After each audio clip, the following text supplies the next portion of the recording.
months. So. Welcome everyone to the Ex Umbris podcast. Scholar McLarney, and with me is, well, I'm going to call you Scholar Fawcett as well. Now that, congratulations on finishing your doctorate. Thank you so much, and thank you to everybody who supported me and prayed for me during this time. But yes, I did, and thank you for the advice you gave me about passing a doctoral examination. Yeah. But yes, I'm now just because I am Dr. Fawcett now, that doesn't change my status as a mere schoolman compared to you, who was the lead teacher. We're still scholar, so we don't have to change our titles as far as this goes.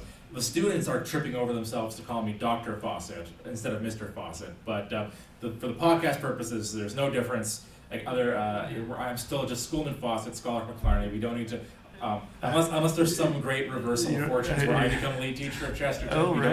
We don't need to change the way we have prefix our names. So we are so for context, what we're talking about is that we are teachers at the Chesterton Academy of St. Isidore, and the instinct is to say what we've been saying for all the episodes up till now, which is we're the world's only online Chesterton Academy. But we are pleased to report that this year we have gone hybrid. We are still online.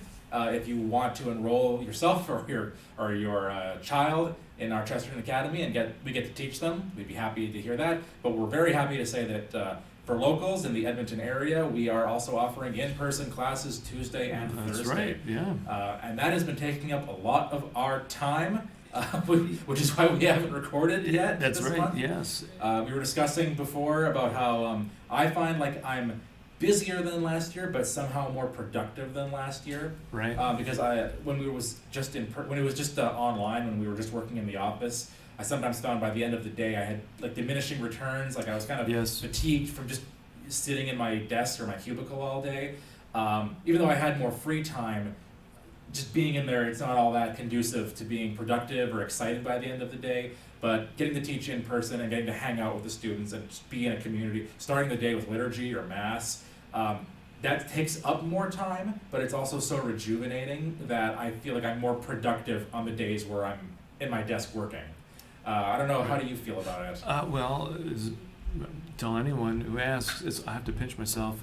Is this for real? Just being able to be in person with the students as well, and go through this semester at least some of the finest works around, whether it's Homer's Iliad or Dante's Inferno or Goethe's. And you got to take your students out the other day outside, actually. That's right. Into the shade of the tree. That's right. Yes. So that's pretty fabulous to go from being purely digital to being that embodied and out on the grass, on the campus. Where it's the portico or the stoa or wherever we are on the porch. Exactly. Yeah, that's right. So it's been beautiful. I haven't yet done a peripatetic thing where we actually I'm thinking about it. Well, when we did the Terry Fox run, we got into some conversation. I almost thought to myself, we should just continue class as we walk and do this, but that will be maybe not the worst idea for next year, truth be told. Or even next week. Or next week, sure. So no, we haven't met in quite some while, but I'm sure our listeners will recall in the past we have discussed the ontological argument, and from my understanding, we're going to dive deeper into this. You graciously allowed me to. Well, as I mentioned previously, I'm a Latin teacher here, and I was trying to brush up my Latin skills, so I thought, I think I'll try to translate Anselm's Proslogion. Right. There's lots of translations of it already, so if I ever hit anything that's too difficult for me, I can kind of compare. Yeah. And I find it an interesting argument, and it's kind of convoluted Latin, but it's also not poetic Latin. So I thought, this is going to be good practice for me. But the more I've sort of studied Anselm and studied this argument, which I've been interested in since my undergrad, this is the first year of my undergrad degree, just the more compelling and interesting I find it, Yeah. And we discussed it a bit. I think it's Adorno, who was one of the Frankfurt School philosophers, but he kind of says it might be the most important argument of any argument in philosophy. Might be the ontological. Yeah. He says every philosophy, every philosophical system revolves around it, whether the philosopher knows it or not. Exactly, basically. So, and I'm coming to sort of agree with that. So we talked before. That's a pretty fundamental claim. It is a bold claim, but I guess if you think about it, it's not that audacious in the sense that everything rests or falls whether you understand how you understand being. Or that which nothing greater can be conceived, right? So in other words, whether there's a God or not, or if you have a foundation for which you're going to lay your thought. Well, I think when we get to Kant, which is what I want to talk about today, Kant's kind of objection to it is, I think you can kind of see why, what the implications of it are, or at least what I think there's a case to be made for it, I guess. Yeah. You know. So we talked before about Anselm's version of it, the original version, and his response to Goneril, right? Goneril, who levels he actually levels more than one objection to it. Goneril's a monk, but he says, I'm not sure this argument works. Should we just quickly explain what is the ontological You're right, we should, argument, just as a refresher? As a refresher, it's been for a sure. while. Yeah, well, and that's always fun because people ask me to explain it. I was just explaining it to a student named Paulina the other day. Right, yeah. Who was asking me about it, or she'd read about it in the module. So to summarize it, there's different versions of it. There's several different versions of it. But Anselm's core argument essentially boils down to this. It's better to exist in reality than to exist only in the imagination. Right. Now, I can conceive of God, and that means that God exists in my imagination. Yep. And what I conceive of when I conceive of God is that than which nothing greater can be conceived. And even the atheist can conceive of that than which nothing greater can be conceived because the atheist denies that it exists. The fool has said in his heart there is no God. Right. However, if that than which nothing greater can be conceived only exists in the imagination, then I could conceive of something better than it, which would be something that existed in reality as well. So that means that saying that the being than which nothing greater can be conceived only exists in my imagination is a contradiction. It's like saying this is a square circle or something like that. Right, okay. So therefore, if I can really conceive of a being greater than which cannot be conceived, it must exist in reality as well as in my imagination. And therefore, in a certain sense, by definition, God must exist. If you just think about what God is, you realize he must exist. That is effectively the ontological argument as he seems to pose it. And actually, it's been argued in the last century that he actually poses more than one version of this argument, which I won't get into the weeds of that, but basically it's been suggested that actually if you read his response to Goneril especially, that he kind of refines it to say, if you can conceive of a being greater than which cannot be conceived, it would have to exist necessarily, and if anything less than that wouldn't be the greatest being possible, so you have to conceive of him as necessarily existing, but if he necessarily exists, then he exists. Right. So there's a textual question about that, and whether I think it was Plantinga who actually said that second version of the argument is better. Like that's the version that Plantinga, the great Christian philosopher Alan Plantinga, defended in the 20th century. So it's quite fun. It's kind of I think it's fun to think about actually initially, just to kind of work through it. It's like a mental game. But the question then is, is it valid or not? And famously, even on Anselm's lifetime, it was a monk named Goneril who said, I don't think that this argument quite works. And again, the argument is that just by definition, God must exist, which is why Anselm says that the scripture says, the fool has said in his heart there is no God, because the reason that an atheist is by definition a fool is because he's saying something incoherent and foolish. Right. This being that must exist doesn't exist. Yes. The famous one, which we talked about before, was... so would you almost conceive that as an act of the will then, as opposed to the intellect, like the fool saying in his heart? Like you could make this assertion as an act of defiance, but logically it's not something... Possibly. Maybe that's what Anselm means. I almost wonder if it's him being charitable. Like that it's saying, when it says the fool has said there is no God, it sounds like you're just saying all atheists are obstinate donkeys. Maybe Anselm's being more charitable and saying, well, what it literally means is you're saying something foolish and incoherent. Right. It might actually be an act of generosity on his part. Okay. But the famous objection of Goneril is, wouldn't this apply to the greatest possible island, an island greater than which cannot be conceived? Yeah. And we discussed before, basically, how Anselm, I think his argument to that would be, well, first of all, an island has a body, and being greater than which cannot be conceived wouldn't have a body. He mentions that. I actually would pose it as saying that in one sense, I think the answer is, sure, it would exist and it would be God, right? Because if you imagine an island greater than which cannot be conceived, well, it would have to be infinitely big, and it would have to be immaterial, not just material, and it would have to love you, and it would have to, right? Like, and eventually, the more you define this thing, you realize, well, it's just God, right? Maybe that's why heaven is thought of as kind of like a lost island, it's a promised land, if you want to delve into this. There's actually another argument Goneril makes in passing that doesn't get as much play, or at least doesn't get mentioned as much, but it actually sort of resurfaces in other thinkers, which is the empiricist objection. So the empiricist. So how does that go? Well, basically, and actually, I have a couple quotes here because Bishop Berkeley says this and Hobbes says this. Berkeley wrote, "It is absurd." Bishop Berkeley. Dare we summarize him? Yeah. Bishop Berkeley was a Christian philosopher who defends the existence of God, but he's curiously, he's an idealist and an empiricist. He thinks that there's no such thing as matter. There's only ideas in the mind of God, basically. Yeah. But also, he doesn't believe in he also thinks he's also an empiricist. He actually thinks the only things that you can know are things that you learn through the senses, which just so happen to also just be ideas, and there's no matter on the other side of it. Which is actually an interesting argument. Yes. Say that you can't perceive matter, so it wouldn't exist, But he says, it's in one of his notebooks, he said, "It is absurd to argue the existence of God from his idea. We have no idea of God. 'Tis impossible." And Hobbes says the same thing somewhere. There is no idea of God in us. So that's actually the empiricist line, is this argument doesn't work because we actually can't conceive of God. So we don't have the infrastructure to have the idea of God? Is that Well, I think that's what the implication would be, is that, because the idea of God is not something that can be arrived at from sensory data. We don't have a direct idea of him, right? So as a materialist, let's say for Hobbes, for example, you can't arrive at God based on matter because matter is not God. Basically, unless you go, I suppose so. And in the case of, Berkeley, maybe there's a certain piety to that too. You can't even, God is greater than our comprehension, so he doesn't fit into our minds at all.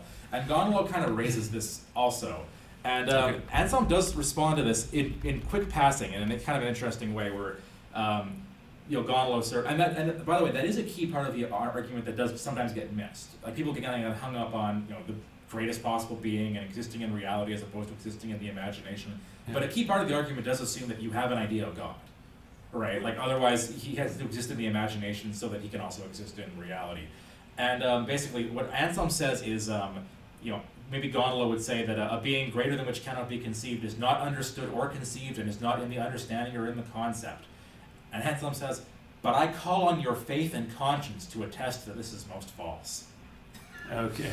Now that's interesting in the first place, that Anselm is not making necessarily a philosophical argument to Goneril. He says, I'm calling on you as a fellow Christian. Look at your faith, and you'll see that that's not true. And he doesn't really elaborate on that. So I'm not sure if what he means by that is, look at the fact that you have faith, and that shows you that you have an idea of God because you have trusted him. Or if he's saying, I call on you as your belief as a Christian. As a Christian, you're committed to saying we know about God, and God has revealed himself to us, and therefore you must have an idea of him. But either way, it's just interesting that that's his line. Is no, come on, Goneril. We're both Christians here. This isn't actually true. Right? It's kind of an interesting response, because it is. I do think the argument obviously is not empiricist. It's a rationalist argument. Empiricism means, of course, we only know things that we learn through our senses, whereas rationalism is that we can gain knowledge purely through the reason, just by thinking about these concepts or whatever. And it is not emphatically not an empiricist argument. But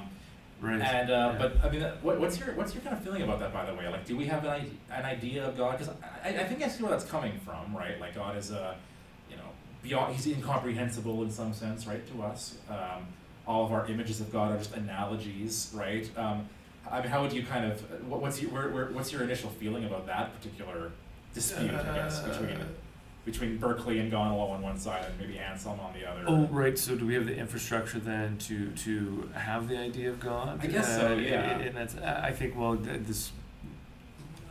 ties into your assumptions about who humans are and our relationship to the world around us. But certainly, that if you're going to limit us to, again, if you're taking more of the empiricist tact, which would say we know things through our senses, first and foremost, and then we can try and make sense of them as we go along.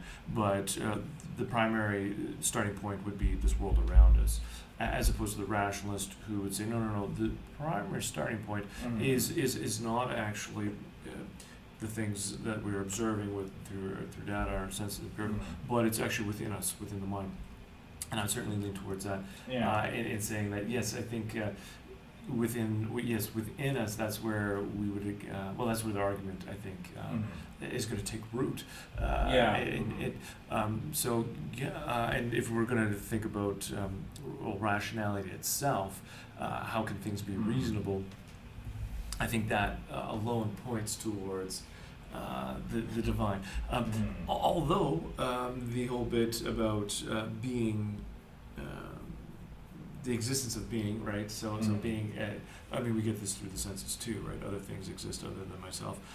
So that also points to, well, if you don't have a concept of being and other things existing, well, that leads right into what I wanted to talk about, which before I get to Kant even, which is, so generally it does seem to me like in the scholastic era, the Middle Ages, the ontological argument was generally believed, actually. Like Aquinas famously doesn't seem to accept it, although as I think I've discussed before, I don't think he actually rejects it. I think what he's saying is like, it doesn't convince people.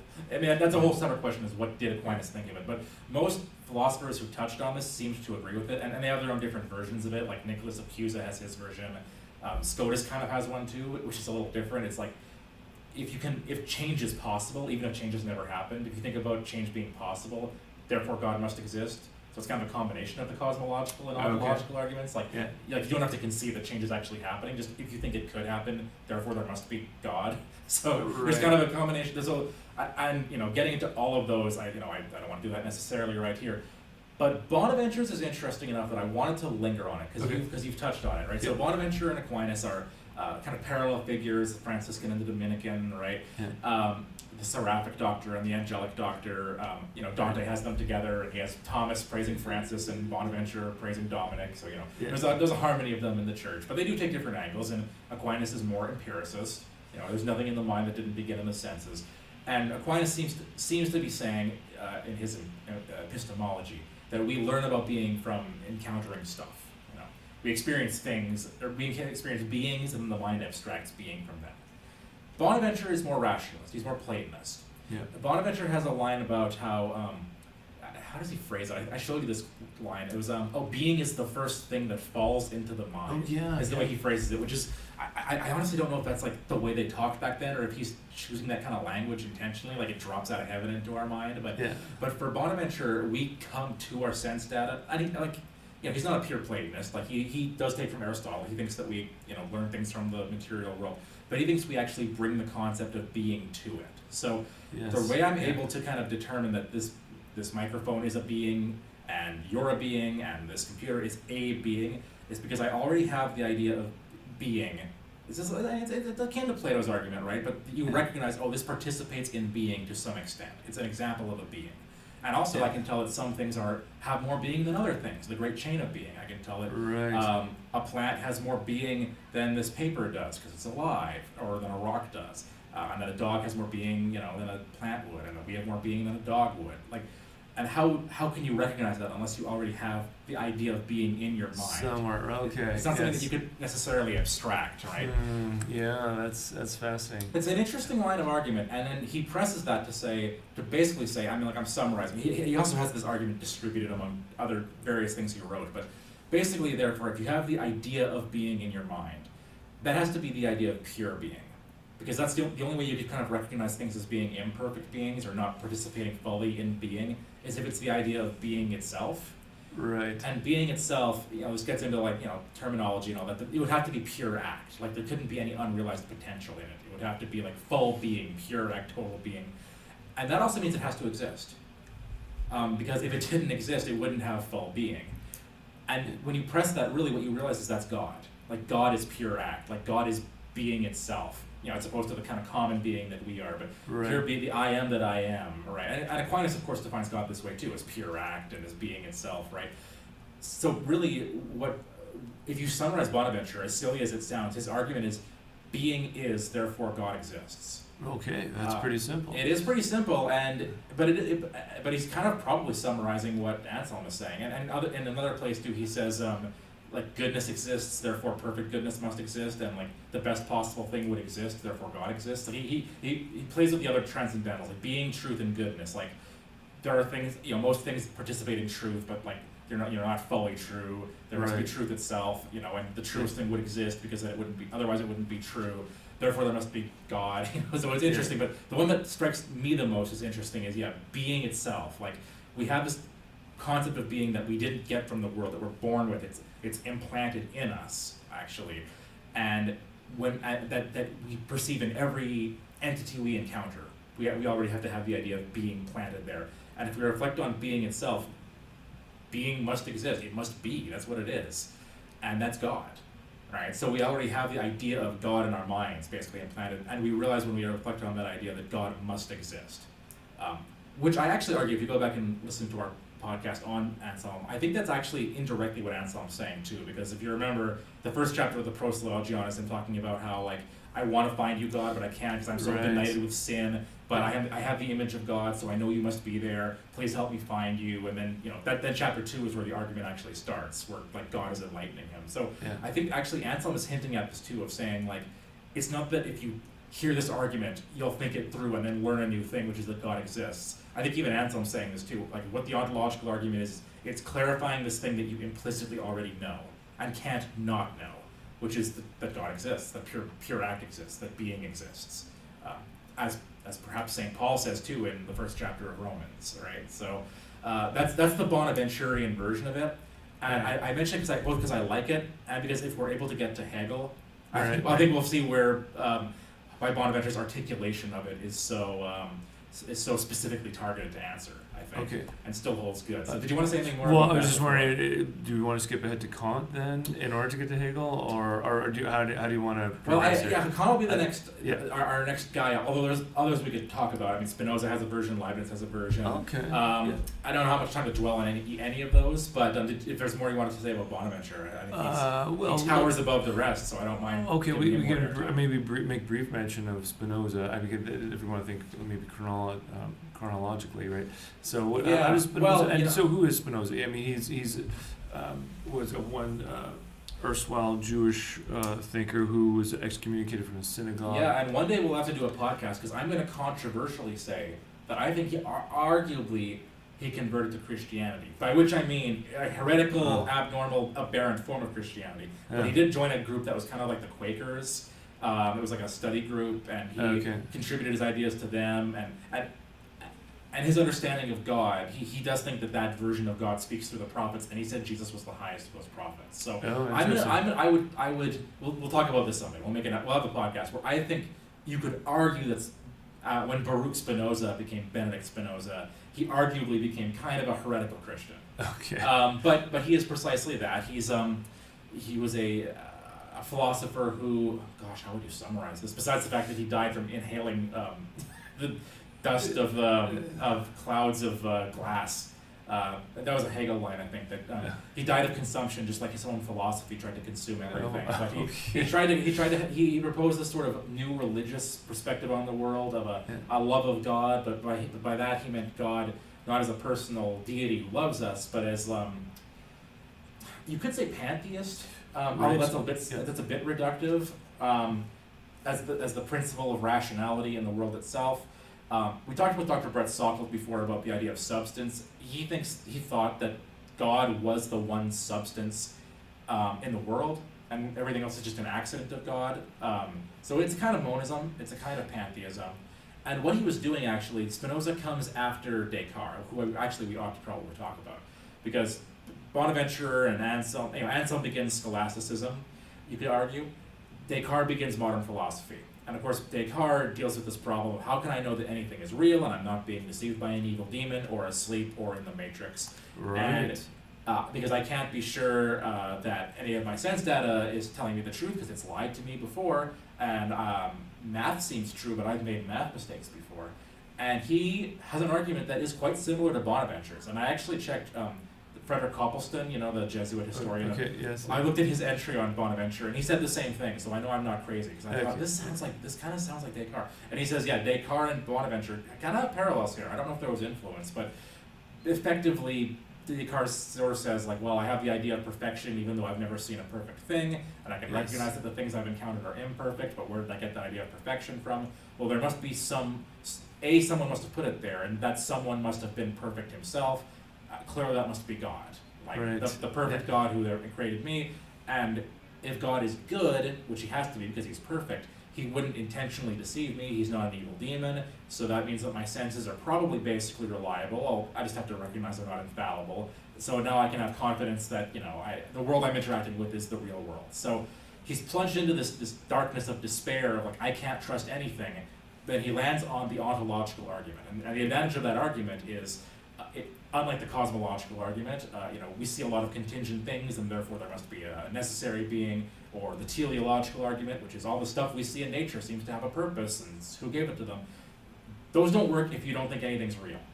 Right? If you're not sure if anything is not a dream, none of those arguments really hold good. Okay. But you could be, I give this example to my students, you could be like a slug who's asleep and having a dream on on a foreign planet. Oh, wow. Right? Yeah. This could all be fake. However, that argument, the ontological argument, would still work. holds If water. it works, it works, no matter Okay. what, right? So Okay. that's the advantage of it. That's the advantage of the pure rationalism of it, right? It doesn't rely on your sense data at all. It relies purely on reason. And so if you can convince yourself by reason that the ontological argument works and that God exists, well, now I have confidence. God designed me, God designed the world, and therefore I can trust that the world I'm interacting with is basically a real and a good world. And that's Descartes. And he means well by it. Okay. But unfortunately, that project that he does of trying to essentially throw out all the philosophy that came before him and rebuild philosophy on purely rational basis, he's inspired by Euclid in geometry, because he's a geometer and a mathematician himself, right? Yeah. And the way, if you read Euclid, it opens with these axioms, like a point is that which has no parts, and a line is between 2 points, and things that are equal to each other are going to be the same length. From there, he deduces this whole system of geometry, right? Descartes wants to do that with philosophy. He wants to find some axioms that you can't doubt, that you can construct this whole, the Archimedean point, that you can lift everything out of. That sounds great, but people choose different axioms, and Spinoza really tries to do that. Spinoza's ethics opens with the same structure as Euclid's elements, of like, here's a bunch of axioms, like here's what a substance is, here's what it would mean, and so basically what he argues is, if you think of what a substance means by definition, it's like the thing that stands under other things and it's not dependent on anything else. Well, that must be God, and it must necessarily exist, but also there can only be one such thing. Because if there was more than one substance, like what would be underneath all the other substances? Then they wouldn't really be true substances, because there's something standing under them, right? Which the substance is what stands underneath. So therefore there can only be one substance, greater than which cannot be conceived, and that's God, but God's also the same thing as the universe. And therefore, we're all just kind of accidents. So it leads to a pantheism and a monism, right, of saying there's only one, we're all just one thing, and it's all God. And I was saying to you before, I think that that's the danger of the ontological argument, which is that if you're defining God as being, and you're not careful, that can say that, God is the universe. And actually that's where the concept came from, like we discussed before. That definition, that than which nothing greater can be conceived, that comes, apparently it's found in Augustine and Boethius, but the earliest example seems to be Seneca, the Stoic, and he's talking about the universe, because of course the Stoics arguably were kind of pantheists themselves, right? So it's the universe that is greater than which cannot be conceived. Now, and I think what Anselm does then is take that and say, and probably this is what Augustine and Boethius were doing too, is saying, well, actually, the greatest thing that can be conceived would be something that created the universe, something that predates the universe, and that the universe depends upon, and that would be God, right? The creator God. But if you don't parse that, if you don't either have the intellect to get there or the faith to get there, then it's easy for that to just become pantheism, and that's I think what happens with Spinoza, is that his version of the ontological argument just leads him to say that's the universe is God. It's the substance that is God, greater than any other thing we can conceive. And even at the time, like Leibniz debates him on this, and Leibniz tries to refute him. Leibniz also defends the ontological argument, a more orthodox version of it. But Leibniz is then responded to by Immanuel Kant. Now, you're the guy who teaches Kant at our fine institution. Could you summarize Kant's epistemology here? Well, Kant is fascinating. He starts out as a rationalist, so he'd fall in the trajectory of Descartes, and he's woken from his dogmatic slumbers reading David Hume and his skepticism. Who's an empiricist. And so this is the whole other end of the pendulum if you're an empiricist. And what the reason why Hume shakes the foundations of the Enlightenment, because Immanuel Kant is the poster child, if you like, of this whole movement, dare to reason. What is Enlightenment? His famous text that you should read if you want to understand that whole movement. It comes from Kant, you Yeah, know? yeah, and so this is, if you want to think of reason alone, this is the project, right? Mm. And it follows, if you want to think in terms of a step beyond, say, like the Reformation of faith alone. Well, now you have this whole other movement, reason alone, so we can have a sure foundation of what we're going to believe, right? Okay, but when Hume comes along and says, well, I'm not sure if reason actually applies to the realm of science. Yes. Well, this is a problem if you're in the Enlightenment project. And so Hume takes exception with, let's say, cause and effect. Yes. Right? We witness what Hume calls a constant conjunction of each day the sun rises, or I throw a ball up in the air and it lands again. And so I attribute a cause to this effect of cause and effect to what's going on, right? I've caused this ball, and so on. And what Hume points out is there's a circularity in your reasoning. Where did you come up with this principle of cause and effect? Well, I've observed it before. Well, if you've observed it before, then and then you base your definition on what you've observed, that you've observed things before. Well, it's circular. And so Kant realizes now, well, if cause and effect is not within the realm of pure reason, we have a major problem. So you have analytical propositions which you could make. For example, Hume would also call these relations of ideas, but basically if I say Socrates is a man, all men are mortal, I can deduce then that Socrates is mortal, right? And so those are relations of ideas. I haven't gone out into the world. I've used deductive logic to use this, right? Or to reach this conclusion. If it's a sound, valid argument, well, then it's going to be true. Okay. Now, though, if our relations of ideas then are just within our minds, right? These are ideas. How can we be sure about things that we've observed empirically or in science and so on? Cause and effect. So this is another realm of inductive logic, where we observe things and make conclusions about them. They can be probable, but we don't have certainty. And so Kant realizes this major gulf between the rationalist school, empiricist school, and now if reason is being not available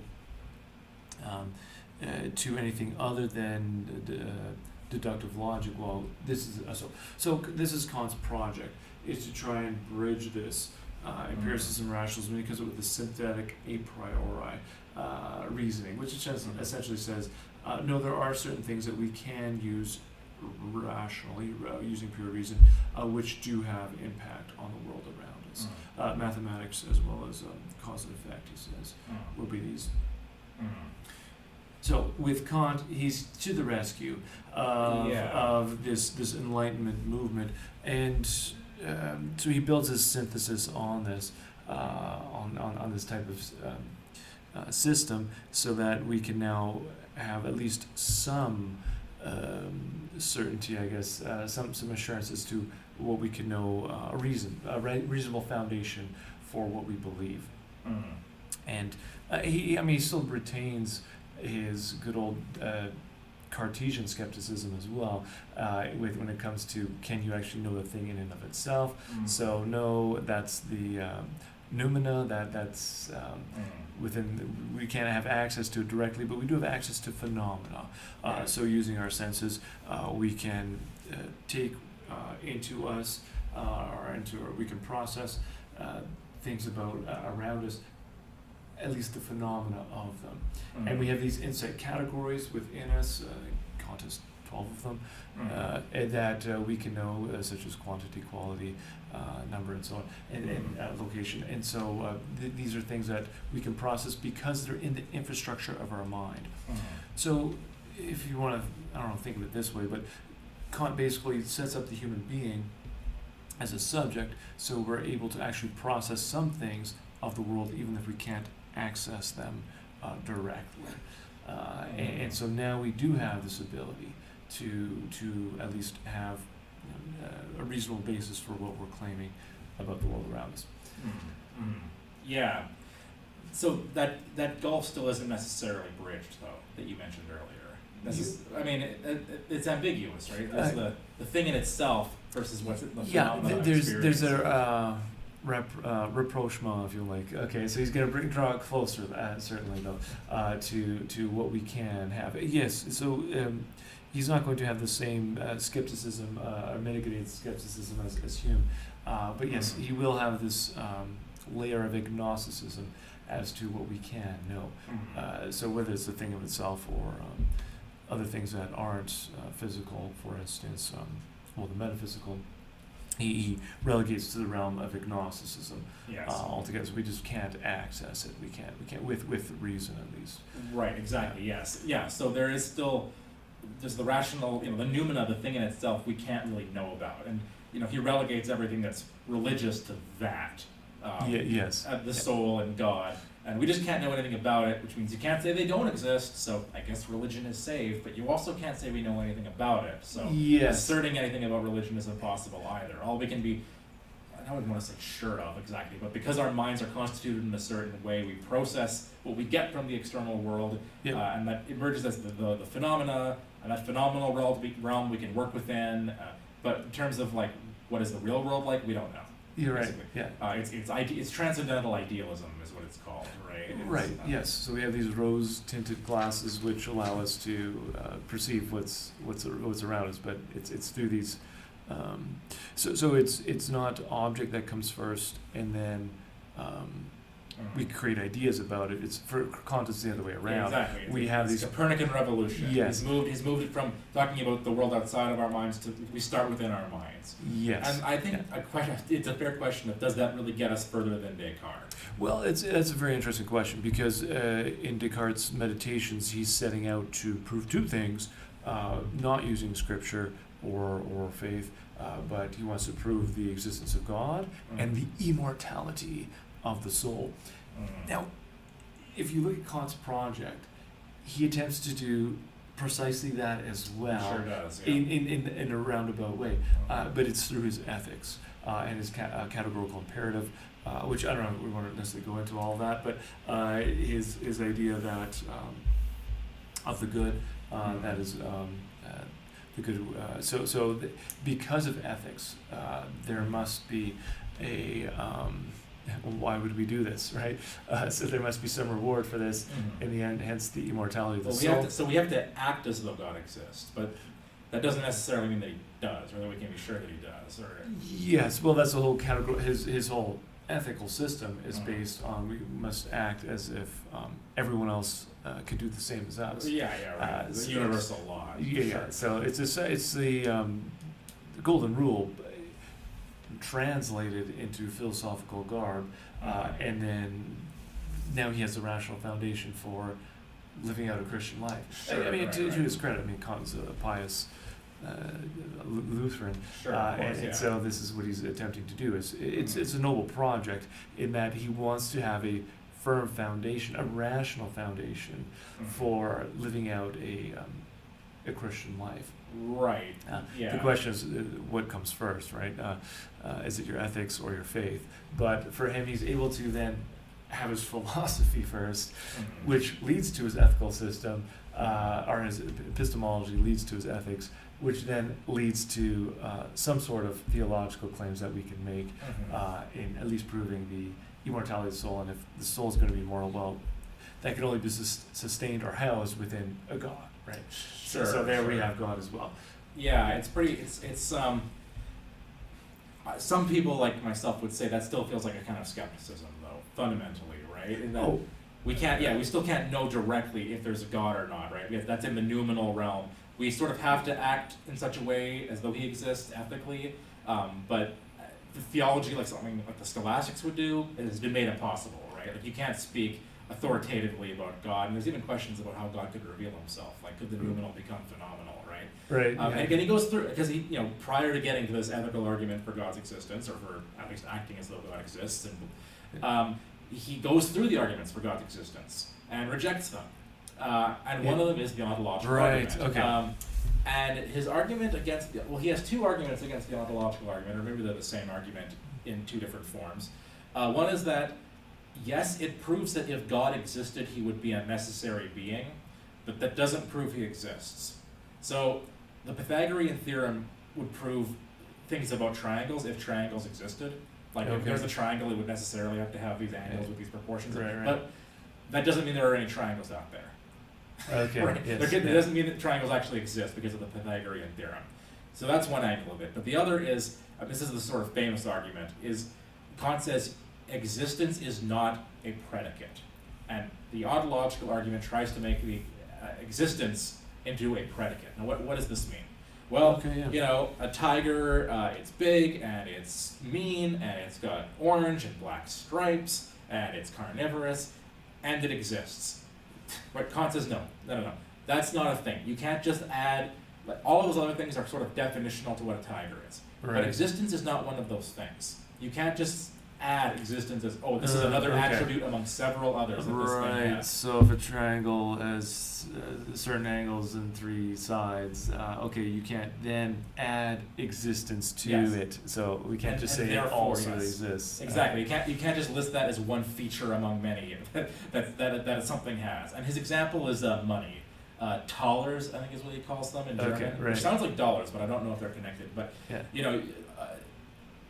you can't just say like, well, these thalers, they're a certain weight, they're a certain color, there's 10 of them, and they exist. I'm just going to add existence to their definition, because if you do that, they're not going to pop up in your wallet, right? You can't just define money into existence like that. And that's the fundamental mistake of the ontological argument is existence just describes a state that you can be in or not be in. It's not an attribute that something can have.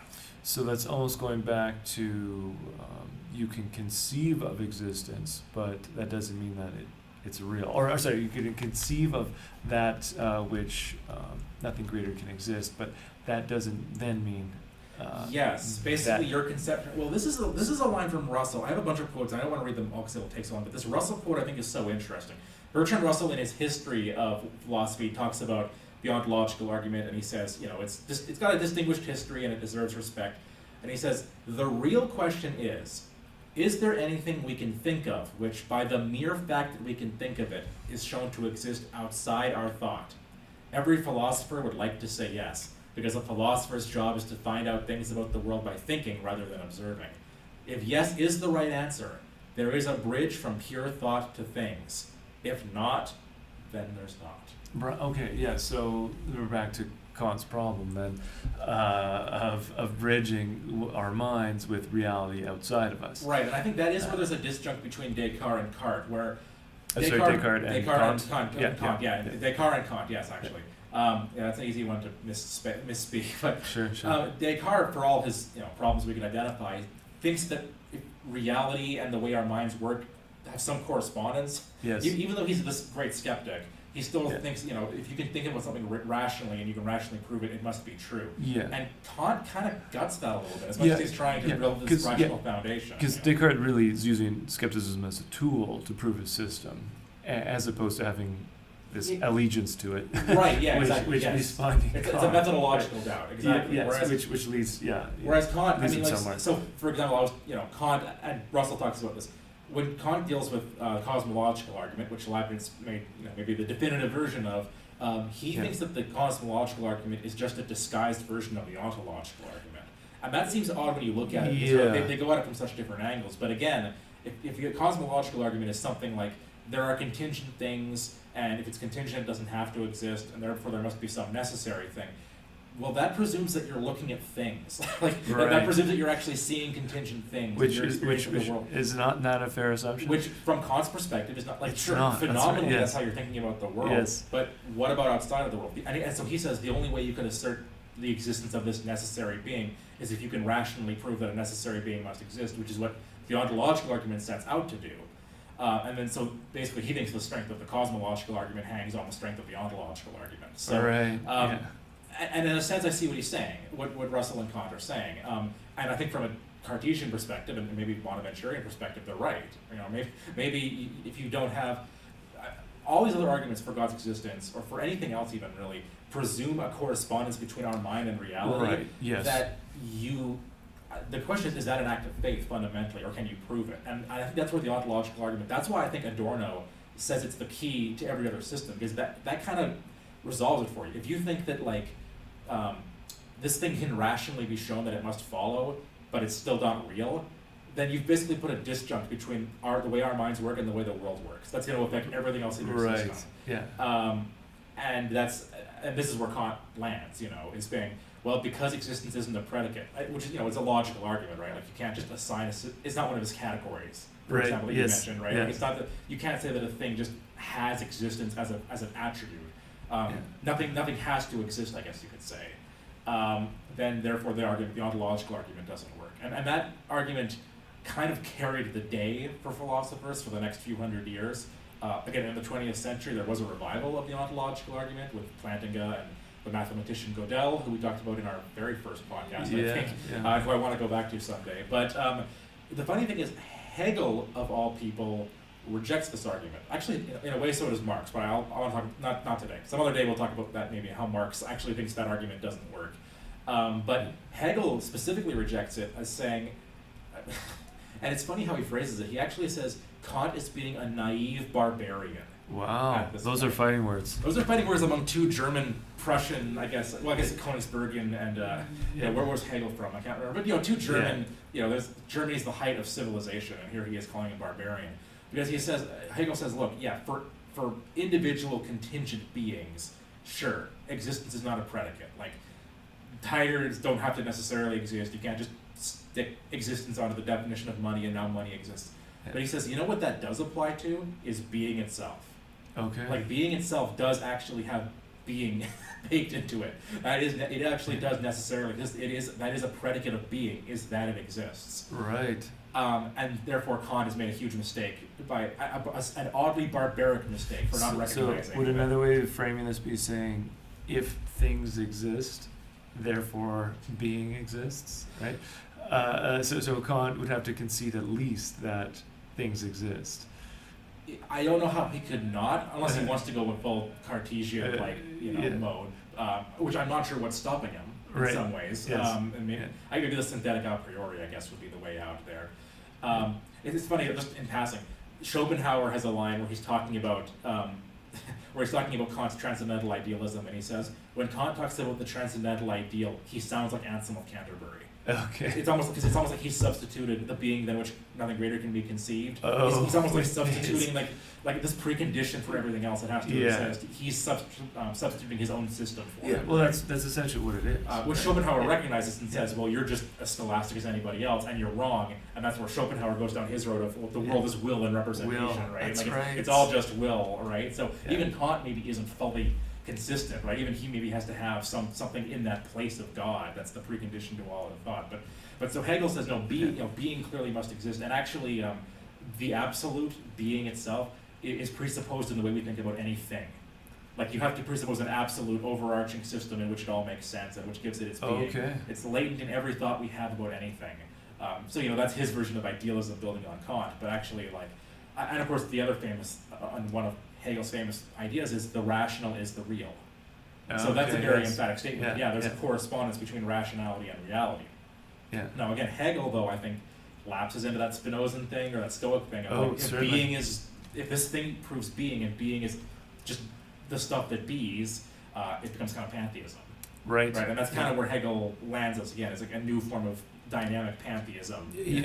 Monist. Monist pantheism. Although we're kind of monad. Well, it's a monism that is spiritual, right? So it's the zeitgeist or the Geist, right? Which is the ground of all things, as opposed to Spinoza being more substance as a physical material thing. Yeah. So Spinoza's collapsing it. I mean, they both lead to a type of pantheism. For sure. Whereas Spinoza's is more, I guess, on the material side, it tends in that direction, as opposed to Hegel on the spiritual side of it. And of course Hegel, for Hegel, because you can't also define being, that also means it's not different from nothing, which means you can say that being changes and grows and develops, and that's what's happening in history, and it's resolving itself. That going back to barbarian conclusions or barbaric I would conclusions say, of being when Hegel's take. Well, this is where I think you can pull Bonaventure back and say, Hegel, you're almost there. You're right. Being necessarily exists, but if being is, it must be pure act. It can't be in the process of becoming. Like being and becoming are actually different things. Like becoming is the status of starting to be. So it's pure being. There's no becoming left for it, logically speaking. So Hegel, correctly sees this problem with Kant, but because of his own misunderstanding of that concept of being itself, doesn't recognize what it actually proves, which is something like what Anselm believed in, right? Someone like who Anselm believed in. Yeah. Well, because for Hegel, being and non-being are akin, right? So because they're both indefinite, right? Exactly. They're both indeterminate. Indeterminate. So, but that being said, it is just interesting. Like Russell and others have said that in some way Hegel's whole system is a kind of ontological argument. That's its own line of inquiry, but it is interesting how like Russell himself, Bertrand Russell, was convinced by the ontological argument briefly. He said it, again, not because it convinced him of God, but it convinced him of the absolute. And so he had, the story, of course, that he was buying tobacco and he was so startled he threw the tin in the air and said, "Great God in boots! The ontological argument is sound," and it led him to adopt Hegelianism for a bit. But so that in turn, I'll conclude on this note. There's further avenues down which this goes, because in the 20th century there's some Christians who sort of respond to idealism in ways that I think also harken back to the ontological argument. You've got the presuppositionalists, about whom I hope we speak one day, but they similarly say, well, you actually have to presuppose not just God, but like the Christian God, like the triune God, creator God, in any thought you have. And Cornelius Van Til, actually, who was kind of the father of this all, he did his doctoral thesis on idealism. So there's that's a very reformed tradition, but there's elements, I think, of Bonaventure's thought there.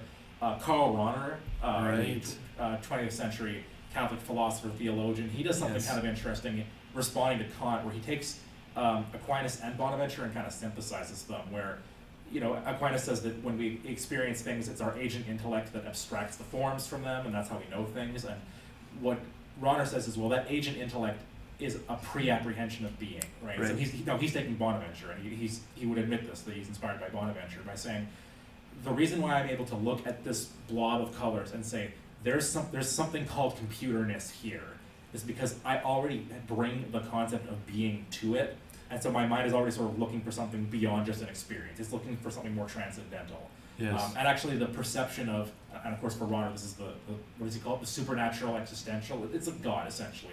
There's a transcendental, unthematic longing for God in every human experience, right? And every finite experience has the infinite that it's grasping towards or reaching out for. And again, similarly, not just the concept of being, but presumably something that really does exist. So in one sense, that's taking Kant and just pushing it one step backwards again. Our minds are configured to work this way, but actually there's a concept built into them of being itself that must exist. It's a precondition for all of this. Like I said, Plantinga and Gödel have modal versions of the argument, which is something like anything that could potentially exist exists in a possible world. God is the maximally great being. So if God is possible, if God could exist, then he must exist in at least some possible worlds. But if he only exists in some and not others, he's not maximally great. So either God is, this is actually what Leibniz said. Leibniz said the only problem with Descartes' argument is that he didn't prove that the idea of God isn't self-contradictory. Because if it's self-contradictory, then obviously God can't exist. And then Leibniz made the argument that it's not self-contradictory, and so the argument does work. But he said Descartes should have made that step. But Plantinga says this too, that basically either God can't exist by definition, or if he might exist, he must exist. He'd have to, the maximally great being must be in all possible. So even if God is unlikely to exist, he must exist. Basically, actually. So it's it's very interesting how fruitful this argument has been.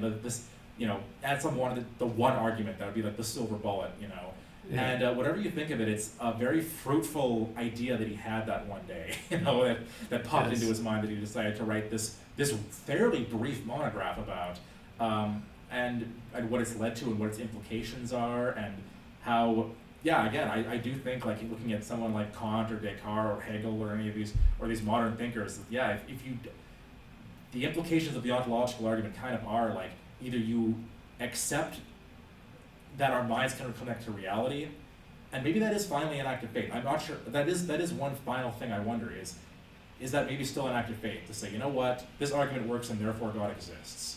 I mean, is it still an act of faith to say that, I guess? Like, that maybe the argument works, but it doesn't prove anything because our minds are just so disconnected from the way the world is that we'll never know. And so maybe that's where Anselm throws us back to is, like he says to Donlow, I appeal to your faith to say that this is clearly true. I don't know.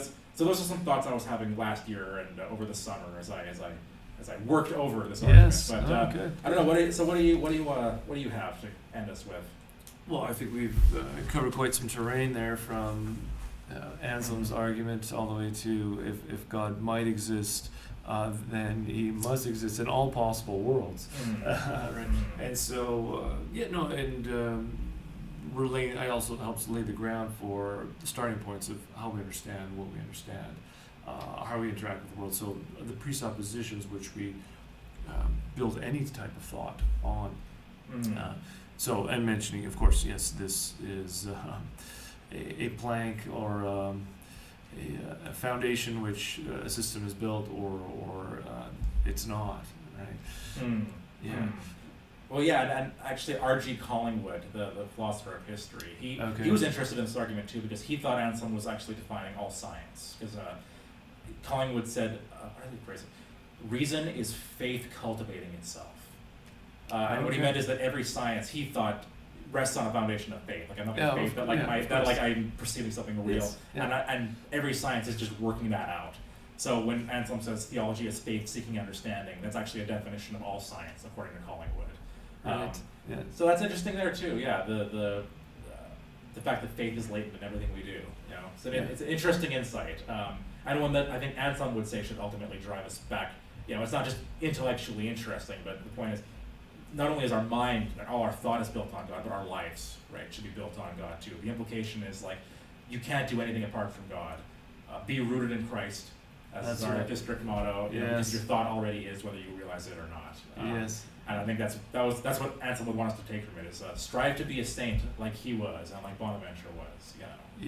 So on that note, maybe we'll close with a word of prayer. Absolutely. Let's pray. Father, Son, Holy Spirit. Amen. Heavenly Father, you who are the ground and source of all being, we give great thanks and praise to you for calling us to be, for calling us into existence, for calling us by name, and by your grace may help us to go forth in this world to give witness and glory to you who reign above all forever and ever. Amen. Amen. Father, Son,